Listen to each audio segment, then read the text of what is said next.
Techno company ಒಂದು ಹೊಸ smartphone ಅನ್ನು ರಿಲೀಸ್ ಮಾಡಿದೆ ಇಂಡಿಯಾದಲ್ಲಿ. ಆ ಸ್ಮಾರ್ಟ್ಫೋನ್ ಹೆಸರೇ ಟೆಕ್ನೋ ಸ್ಪಾರ್ಕ್ 8 Pro ಅಂತ. ಸೊ ಈ ವಿಡಿಯೋದಲ್ಲಿ ನಾನು ಟೆಕ್ನೋ ಸ್ಪಾರ್ಕ್ 8 Pro ಸ್ಮಾರ್ಟ್ಫೋನ್ ನ ಸ್ಪೆಸಿಫಿಕೇಶನ್ಸ್ ಹಾಗೆ ಫೀಚರ್ಸ್ ಬಗ್ಗೆ ತಿಳಿಸಿಕೊಡ್ಲಿಕ್ಕಿದ್ದೇನೆ. ಸೊ ನೋಡ್ತಾ ಇರಿ ವಿಡಿಯೋವನ್ನು ಕೊನೆ ತನಕ ಹಾಗೂ ನಮ್ಮನ್ನು ಸಪೋರ್ಟ್ ಮಾಡಿ. ಮೊದಲನೇದಾಗಿ ಟೆಕ್ನೋ ಸ್ಪಾರ್ಕ್ 8 Pro ಸ್ಮಾರ್ಟ್ಫೋನ್ ನ ಪ್ರೈಸಿಂಗ್ ಡೀಟೇಲ್ಸ್ ಬಗ್ಗೆ ತಿಳಿಸಿಕೊಡ್ತೇನೆ. ನಂತರ ಅದರ ಸ್ಪೆಸಿಫಿಕೇಶನ್ಸ್ ಹಾಗೆ ಫೀಚರ್ಸ್ ಬಗ್ಗೆ ತಿಳಿಸಿಕೊಡ್ತೇನೆ. ಸೊ ಪ್ರೈಸಿಂಗ್ ಬಗ್ಗೆ ಮಾತಾಡೋದಾದ್ರೆ ಇದರಲ್ಲಿ 3 ವೇರಿಯಂಟ್ಸ್ ಬರ್ತಾ ಇದೆ. 4GB RAM plus 64GB variant, 6GB RAM plus 64GB variant, ಹಾಗೆ higher variant 6GB RAM plus 128GB variant. So ಈ ಸ್ಮಾರ್ಟ್ಫೋನ್ ನ ಸ್ಟಾರ್ಟಿಂಗ್ ಪ್ರೈಸ್ 10,599 ರೂಪಾಯಿ ಆಗಿದೆ. ಸೊ ಇದೊಂದು ಇಂಟ್ರೊಡಕ್ಟರಿ ಪ್ರೈಸ್, ಅಂದ್ರೆ ಕೇವಲ ಕೆಲವೇ ದಿವಸಗಳಲ್ಲಿ ಈ ಇಂಟ್ರೊಡಕ್ಟರಿ ಪ್ರೈಸ್ ಇನ್ಕ್ರೀಸ್ ಆಗ್ಲಿಕ್ಕಿದೆ. ಅಂದ್ರೆ 1000 ರೂಪೀಸ್ ಅಥವಾ 500 ರೂಪೀಸ್ ಈ ಪ್ರೈಸ್ಗೆ ಇನ್ಕ್ರೀಸ್ ಆಗ್ಲಿಕ್ಕಿದೆ. ಸೊ ಹೈಯರ್ ವೇರಿಯಂಟ್ ನ ಪ್ರೈಸ್ ಅನ್ನು ಈಗ ಟೆಕ್ನೋ ಮೊಬೈಲ್ ನವರು ರಿವೀಲ್ ಮಾಡಲಿಲ್ಲ. ಸೊ ಸೇಲ್ಗೆ ಹೋಗುವಾಗ ಆ ಪ್ರೈಸಿಂಗ್ ಡೀಟೇಲ್ಸ್ ಕೂಡ ರಿವೀಲ್ ಆಗುತ್ತೆ. ಸೊ ಹೈಯರ್ ವೇರಿಯಂಟ್ ನ ಪ್ರೈಸಿಂಗ್ ಡೀಟೇಲ್ಸ್ ಈಗಿಲ್ಲ. ಸ್ಟಾರ್ಟಿಂಗ್ ಪ್ರೈಸ್ ಮಾತ್ರ 10,599 ಇಂದ ಸ್ಟಾರ್ಟ್ ಆಗ್ತಾ ಇದೆ. ಸೊ ಇದರ ಸ್ಪೆಸಿಫಿಕೇಶನ್ಸ್ ಬಗ್ಗೆ ಮಾತಾಡೋದಾದ್ರೆ ಮೊದಲನೇದಾಗಿ ಇದರ ಡಿಸೈನ್ ಬಗ್ಗೆ ಮಾತಾಡೋದು. ಸೊ ನೀವೀಗ ಸ್ಕ್ರೀನ್ ಅಲ್ಲಿ ನೋಡ್ತಾ ಇರ್ಬೋದು, ಇದರ ಬ್ಯಾಕ್ ಪ್ಯಾನಲ್ ಒಂದು ಡ್ಯುಯಲ್ ಟೋನ್ ಬ್ಯಾಕ್ ಪ್ಯಾನಲ್ ಆಗಿದೆ. ಅಂದ್ರೆ ಕ್ಯಾಮರಾದ ಹತ್ರ ನಿಮಗೆ ಪ್ಲೇನ್ ಟೆಕ್ಸ್ಚರ್ ನ ಒಂದು ಬ್ಯಾಕ್ ಪ್ಯಾನಲ್ ಕಾಣ್ತಾ ಇದೆ. ಹಾಗೇನೆ ಕ್ಯಾಮರಾ ಮಾಡ್ಯೂಲ್ ನ ನಂತರ ನಿಮಗೆ ಒಂದು ಲೀನಿಯರ್ ಅಂದ್ರೆ ಲೈನ್ ನಂತಹ ಒಂದು ಪ್ಯಾಟರ್ನ್ ಇರುವಂತಹ ಬ್ಯಾಕ್ ಪ್ಯಾನಲ್ ಪ್ರೊವೈಡ್ ಮಾಡಿದ್ದಾರೆ ಟೆಕ್ನೋ ಕಂಪನಿಯವರು. ಸೊ ನನಗೆ ಪರ್ಸನಲಿ ಏನಂತ ಹೇಳಿದ್ರೆ ಇಂಥ ಟೈಪ್ ನ ಬ್ಯಾಕ್ ಪ್ಯಾನಲ್ ನನಗೆ ಇಷ್ಟ ಆಗುದಿಲ್ಲ. ಯಾಕಂತ ಹೇಳಿದ್ರೆ ಇದೊಂದು ಡ್ಯುಯಲ್ ಟೋನ್ ಬ್ಯಾಕ್ ಪ್ಯಾನಲ್ ಆದ ಕಾರಣ ಬೇರೆ ಬೇರೆ ಟೆಕ್ಸ್ಚರ್ ಇರುತ್ತೆ, ಅಂದ್ರೆ ಬೇರೆ ಬೇರೆ ಹ್ಯಾಂಡ್ ಫೀಲ್ ಇರುತ್ತೆ ಇದರಲ್ಲಿ. ಸೊ ಆದ ಕಾರಣ ನನಗೆ ಪರ್ಸನಲಿ ಇದರಲ್ಲಿ ಈ ಟೈಪ್ ನ ಬ್ಯಾಕ್ ಪ್ಯಾನಲ್ ನನಗೆ ಇಷ್ಟವಾಗುದಿಲ್ಲ. ಸೊ ಡಿಸೈನ್ ಸೆಗ್ಮೆಂಟ್ ಅಲ್ಲಿ ನೋಡೋದಾದ್ರೆ ನನಗೆ ಇದರ ಓಕೆ ಪಾಯಿಂಟ್ ಅಂತ ಕೊಡ್ಬೋದು, ಓಕೆ ಅಂತ ಹೇಳ್ಬೋದು ಈ ಡಿಸೈನ್, ಈ ಸ್ಮಾರ್ಟ್ ಫೋನ್ ನ ಡಿಸೈನ್ ಅಂತ. ಸೊ ನೆಕ್ಸ್ಟ್ ಈ ಸ್ಮಾರ್ಟ್ ಫೋನ್ ನ ಡಿಸ್ಪ್ಲೇ ಬಗ್ಗೆ ಮಾತಾಡೋದಾದ್ರೆ ಇದರಲ್ಲಿ 6.82 ಇಂಚ್ ನ full HD plus LCD display ಕೊಟ್ಟಿದ್ದಾರೆ. ಹಾಗೆ ಇದೊಂದು ಪಂಚ್ ಹೋಲ್ ಸ್ಟೈಲ್ ನ ಡಿಸ್ಪ್ಲೇ ಆಗಿದೆ. ಸೊ ನಿಮಗೆ ರಿಫ್ರೆಶ್ ರೇಟ್ ಬಗ್ಗೆ ಮಾತಾಡೋದಾದ್ರೆ ಇದರಲ್ಲಿ ಕೇವಲ 60 Hz ಸ್ಟ್ಯಾಂಡರ್ಡ್ ರೇಟ್ ಇರುವಂತಹ ರಿಫ್ರೆಶ್ ರೇಟ್ ಇದೆ. ಯಾವುದೇ ಒಂದು ಸ್ಪೆಷಲ್ ರಿಫ್ರೆಶ್ ರೇಟ್ ಈ ಸ್ಮಾರ್ಟ್ ಫೋನ್ ಅಲ್ಲಿ ಅಂದ್ರೆ ಈ ಸ್ಮಾರ್ಟ್ ಫೋನ್ ನ ಡಿಸ್ಪ್ಲೇಯಲ್ಲಿ ಪ್ರೊವೈಡ್ ಮಾಡಲಿಲ್ಲ. ಸೊ ಡಿಸ್ಪ್ಲೇ ಬಗ್ಗೆ ಮಾತಾಡೋದಾದ್ರೆ ಪ್ರೈಸಿಂಗ್ ಸೆಗ್ಮೆಂಟ್ ಬಗ್ಗೆ ಕನ್ಸಿಡರ್ ಮಾಡ್ಕೊಂಡು ಈ ಡಿಸ್ಪ್ಲೇ ಬಗ್ಗೆ ಮಾತಾಡೋದಾದ್ರೆ ಒಂದು ಒಳ್ಳೆಯ ಡಿಸ್ಪ್ಲೇ ಪ್ರೊವೈಡ್ ಮಾಡಿದ್ದಾರೆ, full HD plus display provide ಮಾಡಿದ್ದಾರೆ. ಆದರೆ ಯಾವುದೇ ಒಂದು ಸ್ಪೆಷಲ್ ರಿಫ್ರೆಶ್ ರೇಟ್ ಇಲ್ಲ. ಆದ ಕಾರಣ ಸ್ಲೈಟ್ ಡಿಸ್ಅಡ್ವಾಂಟೇಜ್ ಅಂತ ಹೇಳ್ಬೋದು ಗೇಮರ್ಸ್ಗೆ, ಅಂದ್ರೆ ಹೈ ಅಂಡ್ ಗೇಮರ್ಸ್ಗೆ ಒಂದು ಸ್ಲೈಟ್ ಡಿಸ್ಅಡ್ವಾಂಟೇಜ್ ಅಂತ ಹೇಳ್ಬೋದು. ಯಾಕಂತ ಹೇಳಿದ್ರೆ 60 Hz ನ ರಿಫ್ರೆಶ್ ರೇಟ್ ಪ್ರೊವೈಡ್ ಮಾಡಿದ್ದಾರೆ. ಇಲ್ಲಿ 90 Hz ಅಥವಾ ಹೈಯರ್ ರಿಫ್ರೆಶ್ ರೇಟ್ ಯಾವುದೇ ಈ ಸ್ಕ್ರೀನ್ ಅಲ್ಲಿ ಬರ್ತಾ ಇಲ್ಲ. ಸೊ ಪ್ರೈಸಿಂಗ್ ಅನ್ನು ಕನ್ಸಿಡರ್ ಮಾಡಿಕೊಂಡು ಒಂದು ಒಳ್ಳೆಯ ಡಿಸ್ಪ್ಲೇ ಪ್ರೊವೈಡ್ ಮಾಡಿದ್ದಾರೆ ಅಂತ ಹೇಳ್ಬೋದು. ಸೊ ಇಲ್ಲಿ ಪ್ಲಸ್ ಪಾಯಿಂಟ್ ಕೊಡ್ಬೋದು ಡಿಸ್ಪ್ಲೇ ಸೆಗ್ಮೆಂಟ್ ಅಲ್ಲಿ ಟೆಕ್ನೋ ಮೊಬೈಲ್ಸ್ಗೆ. ಸೊ ನೆಕ್ಸ್ಟ್ ಈ ಸ್ಮಾರ್ಟ್ ಫೋನ್ ನ ಪ್ರೊಸೆಸರ್ ಅಂದ್ರೆ ಮೇನ್ ಕಾಂಪೊನೆಂಟ್ ಬಗ್ಗೆ ಮಾತಾಡೋದಾದ್ರೆ ಇಲ್ಲಿ MediaTek Helio G85 processor use ಮಾಡಿದೆ. ಸೊ ಇದೊಂದು ಹಳೆಯ ಪ್ರೊಸೆಸರ್, ಇತ್ತೀಚೆಗೆ ಬಂದಂತಹ ಪ್ರೊಸೆಸರ್ ಅಲ್ಲ, ಹಳೆಯ ಪ್ರೊಸೆಸರ್. ಇದೊಂದು G ಸೀರೀಸ್ ನ MediaTek ಪ್ರೊಸೆಸರ್, ಒಂದು ಗೇಮಿಂಗ್ ಓರಿಯೆಂಟೆಡ್ ಪ್ರೊಸೆಸರ್ ಆಗಿದೆ ಇದು. ಮತ್ತೊಂದು ಏನಂತ ಹೇಳಿದ್ರೆ ಇದರ ಹೈಯೆಸ್ಟ್ ಸ್ಪೀಡ್ 2 GHz ಆಗಿದೆ.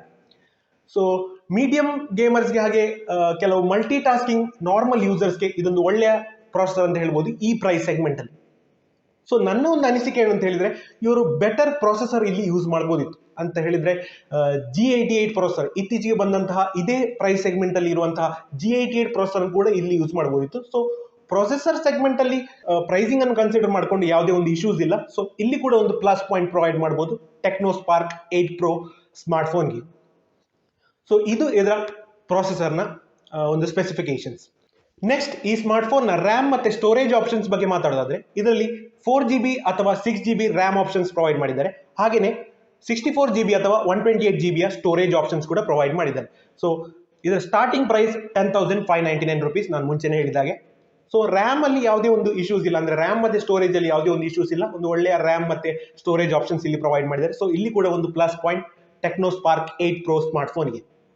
ಸೊ ನೆಕ್ಸ್ಟ್ ಈ ಸ್ಮಾರ್ಟ್ ಫೋನ್ ನ ಕ್ಯಾಮರಾ ಡಿಪಾರ್ಟ್ಮೆಂಟ್ ಅಂದ್ರೆ ಕ್ಯಾಮರಾ ಸ್ಪೆಸಿಫಿಕೇಶನ್ಸ್ ಬಗ್ಗೆ ಮಾತಾಡೋದಾದ್ರೆ ಇದರಲ್ಲಿ ಟ್ರಿಪಲ್ ಕ್ಯಾಮರಾ ಸೆಟಪ್ ಪ್ರೊವೈಡ್ ಮಾಡಿದ್ದಾರೆ. ಸೊ ಪ್ರೈಮರಿ ಕ್ಯಾಮರಾ 48 ಮೆಗಾಪಿಕ್ಸೆಲ್ ನ ಕ್ಯಾಮರಾ ಯೂಸ್ ಮಾಡಿದ್ದಾರೆ. ಹಾಗೆಯೇ 2 ಮೆಗಾಪಿಕ್ಸೆಲ್ ನ ಡೆಪ್ತ್ ಸೆನ್ಸರ್ ಇದೆ. ಕೊನೆಯದಾಗಿ 2 ಮೆಗಾಪಿಕ್ಸೆಲ್ ನ AI ಲೆನ್ಸ್ ಇದೆ. ನಾನು ಮುಂಚೆನೆ ಹೇಳಿದಾಗೆ ಈ 2 ಮೆಗಾಪಿಕ್ಸೆಲ್ ನ ಲೆನ್ಸ್ ಇದೆ ಅಲ್ಲ, ಅದು ಯಾವುದೇ ಒಂದು ಪ್ರಾಪರ್ ಔಟ್ಪುಟ್ ಪ್ರೊವೈಡ್ ಮಾಡೋದಿಲ್ಲ. ಯಾವುದೇ ಒಂದು ಸ್ಮಾರ್ಟ್ ಫೋನ್ ಅಲ್ಲಿ ಆಗಿರ್ಬೋದು, ಯಾವುದೇ ಒಂದು ಸ್ಮಾರ್ಟ್ ಫೋನ್ ಅಲ್ಲಿ 2 ಮೆಗಾಪಿಕ್ಸೆಲ್ ನ ಲೆನ್ಸ್ ಪ್ರೊವೈಡ್ ಮಾಡಿದ್ರೆ ಅಲ್ಲಿ ಒಂದು ಒಳ್ಳೆಯ ಫೋಟೋ ಲೆನ್ಸ್ ಅಂದ್ರೆ ಫೋಟೋಗ್ರಾಫಿಕ್ ರಿಸಲ್ಟ್ ಅಲ್ಲಿ ಈ ಸ್ಮಾರ್ಟ್ ಫೋನ್ ಅಲ್ಲಿ 2 ಮೆಗಾಪಿಕ್ಸೆಲ್ ಲೆನ್ಸ್ ಇಂದ ಪ್ರೊವೈಡ್ ಮಾಡೋದಿಲ್ಲ. ಸೊ ಆದ ಕಾರಣ ಇದೊಂದು ವೇಸ್ಟ್ ಲೆನ್ಸ್ ಅಂತ ಹೇಳ್ಬೋದು. 2 ಮೆಗಾಪಿಕ್ಸೆಲ್ ನ ಲೆನ್ಸ್ ಇದೊಂದು ವೇಸ್ಟ್. ಯಾಕಂತ ಹೇಳಿದ್ರೆ ಮಿನಿಮಮ್ 5 ಮೆಗಾ ಪಿಕ್ಸೆಲ್ ಅಥವಾ 8 ಮೆಗಾ ಪಿಕ್ಸೆಲ್ನ ಸೆಕೆಂಡರಿ ಲೆನ್ಸ್ ಇಲ್ಲಿ ಪ್ರೊವೈಡ್ ಮಾಡಬೇಕಾಗುತ್ತೆ, ಒಂದು ಪ್ರಾಪರ್ ಫೋಟೋಗ್ರಾಫಿಕ್ ಔಟ್ಪುಟ್ ಬರಬೇಕಾದ್ರೆ. ಸೊ ಆದ ಕಾರಣ ಇಲ್ಲೊಂದು ಏನಂತ ಹೇಳಿದರೆ 2 ಮೆಗಾ ಪಿಕ್ಸೆಲ್ನ ಕ್ಯಾಮರಾ ಲೆನ್ಸ್ ಯಾವುದೇ ಸ್ಮಾರ್ಟ್ಫೋನ್ ಬ್ರ್ಯಾಂಡ್ ಆಗಿರ್ಬೋದು ಅವರು ಇದರಲ್ಲಿ 2 ಮೆಗಾ ಪಿಕ್ಸೆಲ್ ಕ್ಯಾಮರಾ ಲೆನ್ಸ್ ಅನ್ನು ಪ್ರೊವೈಡ್ ಮಾಡದಿರೋದೇ ಒಂದು ಒಳ್ಳೆಯ ಡಿಸಿಷನ್ ಅಂತ ಹೇಳ್ಬೋದು. ಸೊ ಮತ್ತೊಂದು ಏನಂತ ಹೇಳಿದ್ರೆ ಪ್ರೈಮರಿ ಕ್ಯಾಮರಾದ ಬಗ್ಗೆ ಯಾವುದೇ ಒಂದು ಇಶ್ಯೂಸ್ ಇಲ್ಲ, 48 ಮೆಗಾ ಪಿಕ್ಸೆಲ್ನ ಪ್ರೈಮರಿ ಕ್ಯಾಮರಾ ಕೊಟ್ಟಿದ್ದಾರೆ. ಸೊ ಈ ಪ್ರೈಸ್ ಸೆಗ್ಮೆಂಟ್ ಅಲ್ಲಿ ಕನ್ಸಿಡರ್ ಮಾಡಿದ್ರೆ ಸೊ ಓಕೆ ಅಂತ ಹೇಳ್ಬೋದು. ಟೋಟಲ್ ರೇರ್ ಕ್ಯಾಮರಾದ ಬಗ್ಗೆ ಮಾತಾಡೋದು. ಹಾಗೆಯೇ ಸೆಲ್ಫಿ ಮತ್ತು ವಿಡಿಯೋ ಕಾಲಿಂಗ್ಗೋಸ್ಕರ ಇದರಲ್ಲಿ 8 ಮೆಗಾ ಪಿಕ್ಸೆಲ್ನ ಫ್ರಂಟ್ ಕ್ಯಾಮರಾ ಕೊಟ್ಟಿದ್ದಾರೆ. ಸೊ ಈ ಪ್ರೈಸಿಂಗ್ ಸೆಗ್ಮೆಂಟ್ ಅಲ್ಲಿ 8 ಮೆಗಾ ಪಿಕ್ಸೆಲ್ ಅಥವಾ 16 ಮೆಗಾ ಪಿಕ್ಸೆಲ್ನ ಫ್ರಂಟ್ ಕ್ಯಾಮರಾ ಪ್ರೊವೈಡ್ ಮಾಡ್ತಾರೆ. ಸೊ ಇಲ್ಲಿ ಅವರು 8 ಮೆಗಾ ಪಿಕ್ಸೆಲ್ನ ಸೆಲ್ಫಿ ಕ್ಯಾಮರಾ ಪ್ರೊವೈಡ್ ಮಾಡಿದ್ದಾರೆ. ಸೊ ಇದು ಕೂಡ ಒಂದು ಒಳ್ಳೆಯ ಡಿಸಿಷನ್ ಅಂತ ಹೇಳ್ಬೋದು. ಹಾಗೆಯೇ ಈ ಪ್ರೈಸ್ ಸೆಗ್ಮೆಂಟ್ ಅನ್ನು ಕನ್ಸಿಡರ್ ಮಾಡಿಕೊಂಡು ಒಂದು ಒಳ್ಳೆಯ ಫ್ರಂಟ್ ಕ್ಯಾಮರಾ ಪ್ರೊವೈಡ್ ಮಾಡಿದ್ದಾರೆ ಅಂತ ಹೇಳ್ಬೋದು. ಟೋಟಲ್ ಆಗಿ ಕ್ಯಾಮರಾ ಡಿಪಾರ್ಟ್ಮೆಂಟ್ ಅಲ್ಲಿ ಓಕೆ ಪಾಯಿಂಟ್ ಪ್ರೊವೈಡ್ ಮಾಡಬಹುದು ಟೆಕ್ನೋ ಮೊಬೈಲ್ಸ್ ಸ್ಮಾರ್ಟ್ಫೋನ್ಗೆ. ಸೊ ನೆಕ್ಸ್ಟ್ ಈ ಸ್ಮಾರ್ಟ್ಫೋನ್ನ ಸೆಕ್ಯೂರಿಟಿ ಫೀಚರ್ಸ್ ಬಗ್ಗೆ ಮಾತಾಡೋದಾದ್ರೆ ಇದರಲ್ಲಿ side mounted finger print sensor provide ಮಾಡಿದ್ದಾರೆ. ಸೊ ನಿಮಗೆ ಗೊತ್ತಿರೋ ಹಾಗೆ ಈ side mounted finger print sensor ಅಂತ ಹೇಳಿದ್ರೆ ಇದರಲ್ಲಿ ನೀವು ಪವರ್ ಬಟನ್ ಜೊತೆಗೆ ಫಿಂಗರ್ ಪ್ರಿಂಟ್ ಸೆನ್ಸರ್ ಅನ್ನು ಕಂಬೈನ್ ಮಾಡಿದ್ದಾರೆ. ಸೊ ನೀವು ಯಾವುದೇ ಈ ಸ್ಮಾರ್ಟ್ಫೋನ್ ಅನ್ನು ಯಾವುದೇ ಒಂದು ಟೇಬಲ್ ಅಥವಾ ಯಾವುದೇ ಒಂದು ಪ್ಲೇಸ್ ಅಲ್ಲಿ ಇದನ್ನು ಇಟ್ಟಿದ್ರೆ ನೀವು ಆ ಮೊಬೈಲ್ ಅನ್ನು ಮೇಲೆತ್ತದೆ ಅನ್ಲಾಕ್ ಮಾಡಬಹುದು. ಅಂದ್ರೆ rear mounted finger print sensor ಇದ್ರೆ ನಾವು ಮೊಬೈಲ್ ಅನ್ನು ಮೇಲೆತ್ತಿ ನಂತರ ಅನ್ಲಾಕ್ ಮಾಡಬೇಕಾಗುತ್ತೆ. ಸೊ ಆ ಪ್ರಾಬ್ಲಮ್ ಈ ಸ್ಮಾರ್ಟ್ಫೋನ್ ಅಲ್ಲಿ ಇಲ್ಲ. Side mounted finger print sensor ಆ ಪ್ರಾಬ್ಲಮ್ ಅನ್ನು ಹೋಗಲಾಡಿಸುತ್ತದೆ. ಸೊ ಇದೊಂದು ಪ್ಲಸ್ ಪಾಯಿಂಟ್ ಅಂತ ಹೇಳ್ಬೋದು. ಸೊ ಸೆಕ್ಯೂರಿಟಿಯಲ್ಲಿ plus point Techno Spark 8 Pro ಸ್ಮಾರ್ಟ್ಫೋನ್ಗೆ. ಸೊ ನೆಕ್ಸ್ಟ್ ಈ ಸ್ಮಾರ್ಟ್ಫೋನ್ನ ಕನೆಕ್ಟಿವಿಟಿ ಆಪ್ಷನ್ಸ್ ಬಗ್ಗೆ ಮಾತಾಡೋದಾದ್ರೆ ಇದರಲ್ಲಿ ಮೊದಲನೇದಾಗಿ ಇದರ ಸಿಮ್ ಸ್ಲಾಟ್ ಬಗ್ಗೆ ಮಾತಾಡ್ತಾರೆ. ಇದರಲ್ಲಿ 3 ಸಿಮ್ ಸ್ಲಾಟ್ ಪ್ರೊವೈಡ್ ಮಾಡಿ, ಅಂದ್ರೆ 3 ಸ್ಲಾಟ್ ಪ್ರೊವೈಡ್ ಮಾಡಿದ್ದಾರೆ ಸಿಮ್ ಅಲ್ಲಿ. ಅದೇನಂತ ಹೇಳಿದ್ರೆ 2 ನ್ಯಾನೋ ಸಿಮ್ ಸ್ಲಾಟ್ ಯೂಸ್ ಮಾಡಬಹುದು, ಅಂದ್ರೆ ನ್ಯಾನೋ ಸಿಮ್ಸ್ ಯೂಸ್ ಮಾಡಬಹುದು ಆ ಸ್ಲಾಟ್ ಅಲ್ಲಿ 2 ನ್ಯಾನೋ ಸಿಮ್ಸ್. ಹಾಗೆಯೇ ಒಂದು dedicated micro S D card slot use ಮಾಡಿದ್ದಾರೆ. ಸೊ ಈ micro S D card slot ಅನ್ನು ಯೂಸ್ ಮಾಡ್ಕೊಂಡು ನೀವು ಸ್ಟೋರೇಜ್ ಅನ್ನು ಎಕ್ಸ್ಪಾಂಡ್ ಮಾಡಬಹುದು. ಸೊ ಅದು ಕೂಡ ಆ ಫೀಚರ್ ಕೂಡ ಈ ಸ್ಮಾರ್ಟ್ಫೋನ್ ಅಲ್ಲಿ ಬರ್ತಾ ಇದೆ. So dedicated micro S D card ಈ ಸ್ಮಾರ್ಟ್ಫೋನ್ ಅಂದ್ರೆ ಟೆಕ್ನೋ ಸ್ಪಾರ್ಕ್ 8 Pro ಸ್ಮಾರ್ಟ್ಫೋನ್ ಅಲ್ಲಿ ಪ್ರೊವೈಡ್ ಮಾಡಿದ್ದಾರೆ ಟೆಕ್ನೋ ಕಂಪನಿಯವರು. ಸೊ ಒಂದು ಒಳ್ಳೆಯ ಸಿಮ್ ಸ್ಲಾಟ್ ಪ್ರೊವೈಡ್ ಮಾಡಿದ್ದಾರೆ ಅಂತ ಹೇಳ್ಬೋದು. ಹಾಗೆ ಇದರ ಕಾಮನ್ ಕನೆಕ್ಟಿವಿಟಿ ಫೀಚರ್ಸ್ ಬಗ್ಗೆ ಮಾತಾಡೋದಾದ್ರೆ ಎಲ್ಲ ಸ್ಮಾರ್ಟ್ಫೋನ್ ಅಲ್ಲಿ ಬರುವಂತಹ ಕನೆಕ್ಟಿವಿಟಿ ಫೀಚರ್ಸ್ ಈ ಸ್ಮಾರ್ಟ್ಫೋನ್ ಅಲ್ಲಿ ಕೂಡ ಬರ್ತಾ ಇದೆ. ಅದ್ಯಾವುದಂತ ಹೇಳಿದ್ರೆ ವೈಫೈ, ಬ್ಲೂಟೂತ್ ವರ್ಷನ್ 5.0, GPS, ಹಾಗೆಯೇ 3.5mm ಹೆಡ್ಫೋನ್ ಜಾಕ್, ಕೊನೆಯದಾಗಿ ಚಾರ್ಜಿಂಗ್ಗೋಸ್ಕರ USB Type-C ಪೋರ್ಟ್ ಕೂಡ ಈ ಸ್ಮಾರ್ಟ್ಫೋನ್ ಅಲ್ಲಿ ಪ್ರೊವೈಡ್ ಮಾಡಿದ್ದಾರೆ. ಸೊ ಕನೆಕ್ಟಿವಿಟಿ ಬಗ್ಗೆ ಮಾತಾಡೋದಾದ್ರೆ ಯಾವುದೇ ಒಂದು ಪ್ರಾಬ್ಲಮ್ ಇಲ್ಲ, ಯಾವುದೇ ಒಂದು ಇಶ್ಯೂಸ್ ಇಲ್ಲ. ಇಲ್ಲಿ ಎಲ್ಲ ಕನೆಕ್ಟಿವಿಟಿ ಆಪ್ಷನ್ಸ್ ಟೆಕ್ನೋ ಮೊಬೈಲ್ ಅವರು ಪ್ರೊವೈಡ್ ಮಾಡಿದ್ದಾರೆ ಈ ಟೆಕ್ನೋ ಸ್ಪಾರ್ಕ್ 8 Pro ಸ್ಮಾರ್ಟ್ಫೋನ್ ಅಲ್ಲಿ. ಸೊ ಇಲ್ಲಿ ಕೂಡ ಒಂದು ಪ್ಲಸ್ ಪಾಯಿಂಟ್ ಅಂತ ಹೇಳ್ಬೋದು. ಅಂದ್ರೆ ಟೆಕ್ನೋ ಸ್ಪಾರ್ಕ್ 8 Pro ಸ್ಮಾರ್ಟ್ಫೋನ್ಗೆ ಕನೆಕ್ಟಿವಿಟಿ ಡಿಪಾರ್ಟ್ಮೆಂಟ್ ಅಲ್ಲಿ ಒಂದು ಪ್ಲಸ್ ಪಾಯಿಂಟ್.